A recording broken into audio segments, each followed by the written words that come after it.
Hello दोस्तों, स्वागत है आपका अपना यूट्यूब चैनल हर्ष राज एजुकेशन पॉइंट में। दोस्तों, पिछले वीडियो में हम लोगों ने चैप्टर नंबर 2 का जो क्वेश्चन बैंक है क्लास 12 का बायोलॉजी का चैप्टर नंबर 2 का जितने भी ऑब्जेक्टिव प्रश्न 2011 से लेकर 2023 तक पूछे गए थे, उन सारे प्रश्नों का जो उत्तर को हम लोग देखे थे।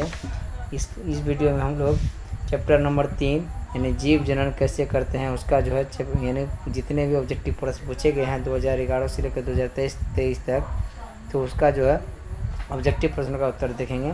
तो दोस्तों, आप लोगों से रिक्वेस्ट है कि चैनल पर नए हैं तो कृपया चैनल को सब्सक्राइब करें और अपने दोस्तों के साथ ज़रूर शेयर करें, और यदि वीडियो पसंद आए तो एक लाइक ज़रूर करें।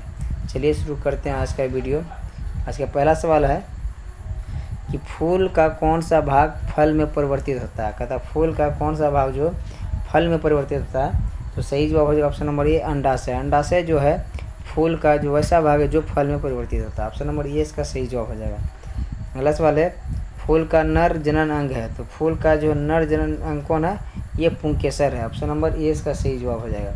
अगला सवाल है, पुष्प यानी फूल जिसको बोलते हैं का मादा जनन अंग कौन सा है, तो ये है स्त्री केसर। ऑप्शन नंबर 20 का सही जवाब हो जाएगा।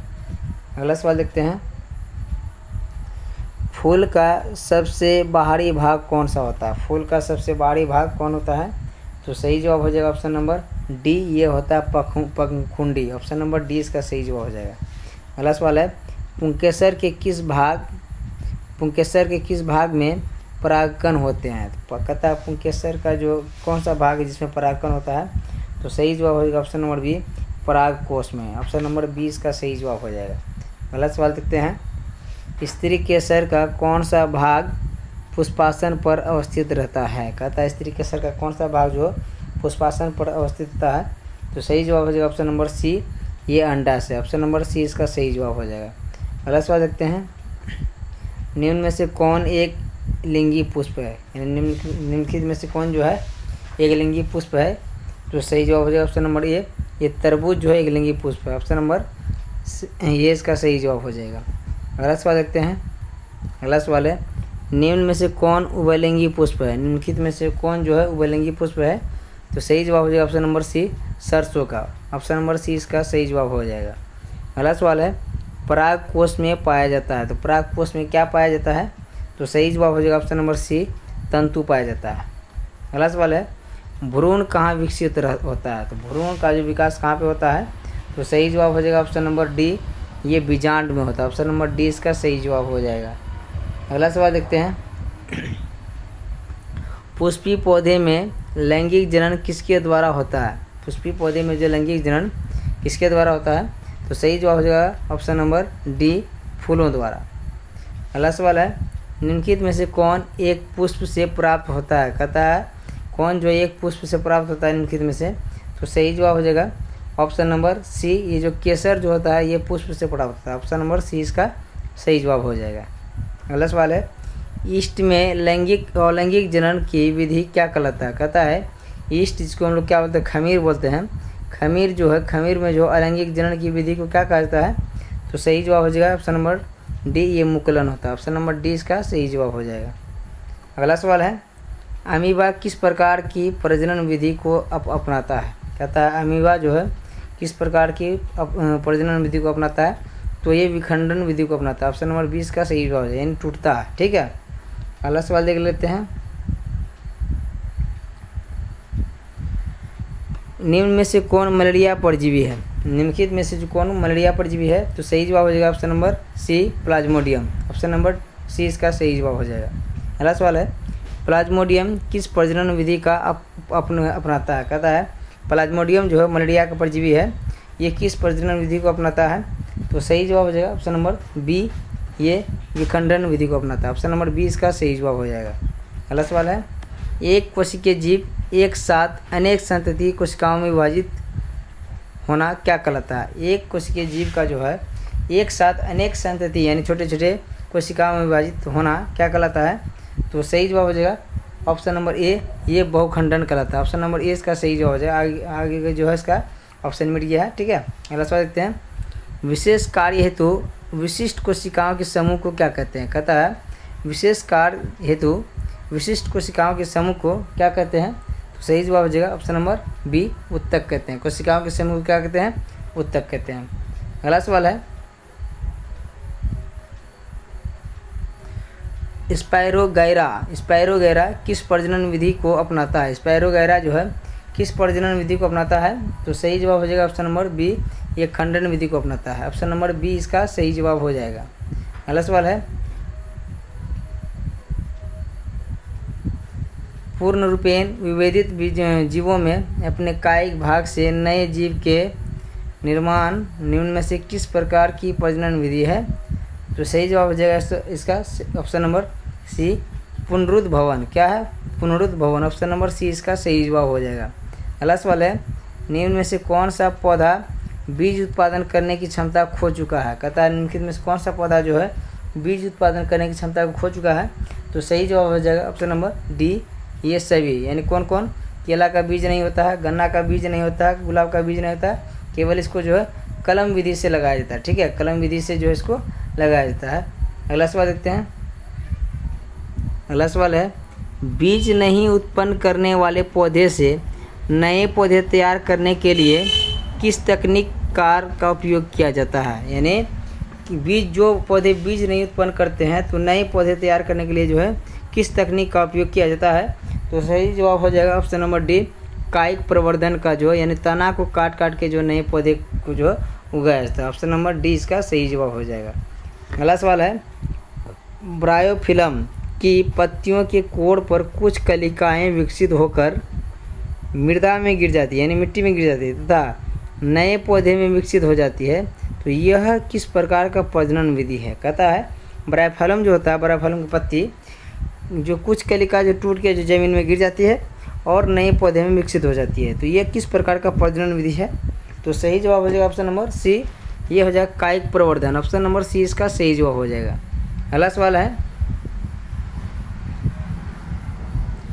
एक फूल के परागकण एक ही फूलों के वर्तिकाग्र में स्थानांतरित होना क्या कहलाता है? कहता है एक फूल के परागकण एक ही फूल के वर्तिकाग्र में स्थानांतरित होना क्या कहलाता है?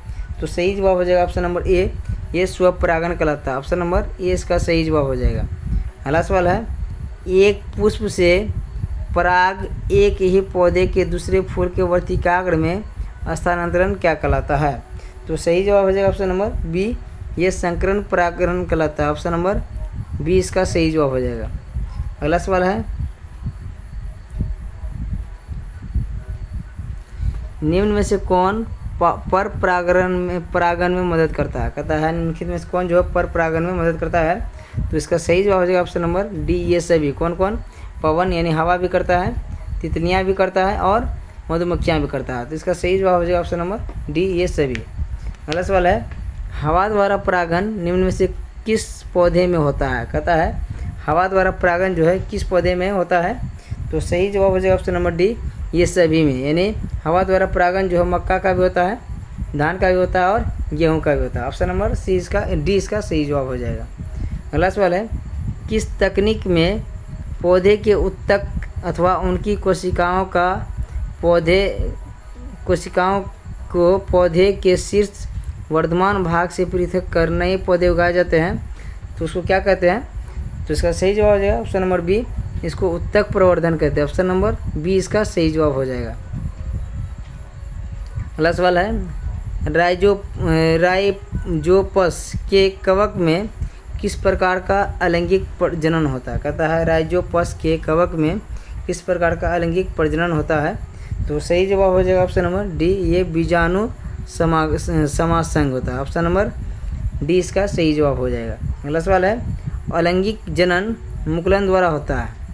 तो अलैंगिक जनन जो है मुकुलन द्वारा किस में होता है? तो सही जवाब हो जाएगा ऑप्शन नंबर बी, ये होता है ईस्ट यानी खमीर में होता है। अगला सवाल है, निम्न में से कौन मानव में मादा जनन तंत्र का भाग नहीं है? कहता है निम्नलिखित में से कौन जो मादा जनन तंत्र का भाग नहीं है?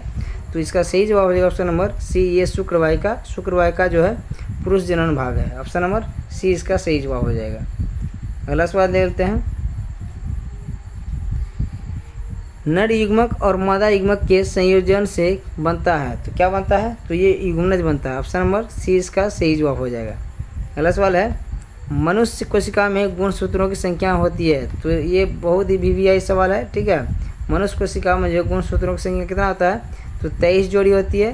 तो कहने का मतलब क्या है कि 46, 23 जोड़ी का मतलब क्या है, 46 यानी गुणसूत्र होती है मनुष्य में, ठीक है। अगला सवाल है कैलस का निर्माण होता है। तो कैलस का निर्माण किस में होता है, तो सही जवाब हो जाएगा ऑप्शन नंबर डी, ये उत्तक प्रसंवर्धन में। ऑप्शन नंबर डी इसका सही जवाब हो जाएगा। अगला सवाल है अंडाणु कहाँ निषेचित होता है। तो अंडाणु जो है कहाँ निषेचित होता है, तो सही जवाब हो जाएगा ऑप्शन नंबर डी, अंडवाहिका में। ऑप्शन नंबर डी इसका सही जवाब हो जाएगा। अगला सवाल है हाइड्रा में प्रजनन विधि क्या है। तो हाइड्रा में जो है किस प्रकार का प्रजनन विधि होता है, तो सही जवाब हो जाएगा ऑप्शन नंबर ए, ये मुकुलन विधि द्वारा हाइड्रा में प्रजनन होता है। ऑप्शन नंबर ए इसका सही जवाब हो जाएगा। अगला सवाल है भ्रूण का विकास होता है। तो भ्रूण का विकास कहाँ पे होता है, तो सही जवाब हो जाएगा ऑप्शन नंबर सी, ये गर्भाशय में होता है। ऑप्शन नंबर सी इसका सही जवाब हो जाएगा।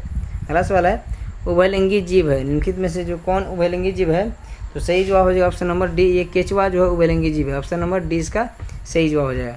केचुआ को जो किसानों का मित्र कहा जाता है, ठीक। अगला सवाल है शुक्राणु बनता है। शुक्राणु कहाँ बनता है, तो इसका सही जवाब हो जाएगा ऑप्शन नंबर डी, ये वृषण में बनता है। ऑप्शन नंबर डी इसका सही जवाब हो जाएगा। ये शुक्राणु जो है पुरुष जनन अंग है, वृषण भी क्या है, पुरुष जनन अंग है। ऑप्शन नंबर डी इसका सही जवाब हो जाएगा। अगला सवाल है पौधे में मादा युग्मक कौन कहलाता है। पौधे में मादा युग्मक कौन कहलाता है, तो सही जवाब हो जाएगा उसका ऑप्शन नंबर सी, ये बीजांड कहलाता है। ऑप्शन नंबर सी इसका सही जवाब हो जाएगा। अगला सवाल है वृषण अवस्थित होते हैं। तो वृषण कहाँ अवस्थित होते हैं, वृषण कोष में अवस्थित होते हैं। ऑप्शन नंबर सी इसका सही जवाब हो जाएगा। अगला सवाल देखते हैं निषेचन के बाद युग्मनज क्या बनता है। तो इस निषेचन के बाद जो है युग्मनज क्या बनता है, तो सही जवाब हो जाएगा इसका ऑप्शन नंबर सी, ये भ्रूण बनता है। यानी मादा युग्मक और नर युग्मक के मिलने से क्या बनता है, किसका निर्माण होता है, तो भ्रूण का। ऑप्शन नंबर सी इसका सही जवाब हो जाएगा। अगला सवाल देखते हैं किस जनन कोशिका में भोजन का भंडार संचित होता है। कहता है किस जनन कोशिका में जो है भोजन का भंडार संचित होता है, तो सही जवाब हो जाएगा इसका ऑप्शन नंबर बी, ये मादा जनन कोशिका में भोजन का भंडार संचित होता है। ऑप्शन नंबर बी इसका सही जवाब हो जाएगा। अगला सवाल देखते हैं निम्न में से कौन जनन कोशिका अत्यधिक गतिशील रहता है। कहता है निम्नलिखित में से कौन जनन कोशिका जो अत्यधिक गतिशील होता है, तो इसका सही जवाब हो जाएगा ऑप्शन नंबर ए, ये नर जनन कोशिका। ऑप्शन नंबर ए इसका सही जवाब हो जाएगा। अगला सवाल है शुक्राणु उत्पादन का नियंत्रण किस हार्मोन द्वारा होता है। कहता है शुक्राणु उत्पादन का नियंत्रण किस हार्मोन द्वारा होता है, तो सही जवाब हो जाएगा ऑप्शन नंबर ए, ये टेस्टोस्टेरोन के द्वारा। ऑप्शन नंबर ए इसका सही जवाब हो जाएगा। अगला सवाल है उत्पादित शुक्राणु का मोचन किसके द्वारा होता है। उत्पादित शुक्राणु का जो मोचन किसके द्वारा होता है, तो सही जवाब हो जाएगा ऑप्शन नंबर बी, शुक्रवाहिका के द्वारा। ऑप्शन नंबर बी इसका सही जवाब हो जाएगा। अगला सवाल है गोनेरिया तथा सिफिलिस किस प्रकार का यौन रोग है। यानी गोनेरिया और सिफिलिस जो है यौन संचारित रोग है, तो ये किस प्रकार का यौन संचारित रोग है, तो सही जवाब हो जाएगा ऑप्शन नंबर ये है जीवाणु जनित रोग है। ऑप्शन नंबर ए इसका सही जवाब हो जाएगा। अगला सवाल है मस्सा HIV एड्स किस प्रकार का रोग है, तो इसका सही जवाब हो जाएगा ऑप्शन नंबर बी, विषाणु जनित रोग है। ऑप्शन नंबर बी इसका सही जवाब हो जाएगा। एड्स की परीक्षण के लिए जो है एलिसा टेस्ट किया जाता है, ठीक है। एड्स की परीक्षण के लिए जो है एलिसा टेस्ट किया जाता है, ठीक है। मस्सा तथा HIV एड्स ये जो है विषाणु जनित रोग होता है। ऑप्शन नंबर बी इसका सही जवाब हो जाएगा। अगला सवाल देखते हैं गर्भधारण रोकने के लिए कॉपर टी को कहाँ स्थापित किया जाता है। यानी गर्भधारण को रोकने के लिए जो है कॉपर टी को कहाँ स्थापित किया जाता है, तो सही जवाब हो जाएगा ऑप्शन नंबर सी, गर्भाशय में। ऑप्शन नंबर सी इसका सही जवाब हो जाएगा। अगला सवाल है गर्भाशय में विकसित हो रहे भ्रूण का पोषण की आपूर्ति मादा जनन तंत्र के किस भाग से होता है। कहता है गर्भाशय में विकसित हो रहे भ्रूण जो होता है उसका पोषण आपूर्ति जो मादा जनन की किस भाग द्वारा होता है, तो सही जवाब हो जाएगा इसका ऑप्शन नंबर सी, प्लेसेंटा से। ऑप्शन नंबर सी इसका सही जवाब हो जाएगा। अगला सवाल है पराग कोश से परागकण निकलकर पुष्प के वर्तिकाग्र तक पहुंचने की क्रिया को क्या कहते हैं। कहता है पराग कोश से परागकण निकलकर पुष्प के वर्तिकाग्र तक पहुंचने की क्रिया को क्या कहा जाता है, तो सही जवाब हो जाएगा इसका ऑप्शन नंबर सी, ये अंकुरण कहलाता है। ऑप्शन नंबर सी इसका सही जवाब हो जाएगा। अगला सवाल देखते हैं, सॉरी इसका ये ऑप्शन नंबर बी इसका हो जाएगा सही, ठीक है। ऑप्शन नंबर बी परागन कहलाता है। अगला सवाल देखते हैं, स्त्रियों में अंडाशय की संख्या कितनी होती है? स्त्रियों में जो है अंडाशय की संख्या कितनी होती है? तो सही जवाब हो जाएगा ऑप्शन नंबर बी, यानी 2 होता है। ऑप्शन नंबर 20 का सही जवाब हो जाएगा। दोस्तों ये था टोटल 52 ऑब्जेक्टिव क्वेश्चन जो 2011 से लेकर 2023 तक पूछे गए हैं। तो अगले वीडियो में हम लोग चैप्टर नंबर 4 का जो अनुवांशिकता एवं जैव विकास है उसका ऑब्जेक्टिव देखेंगे। तो मिलते हैं अगले वीडियो में, तब तक के लिए धन्यवाद।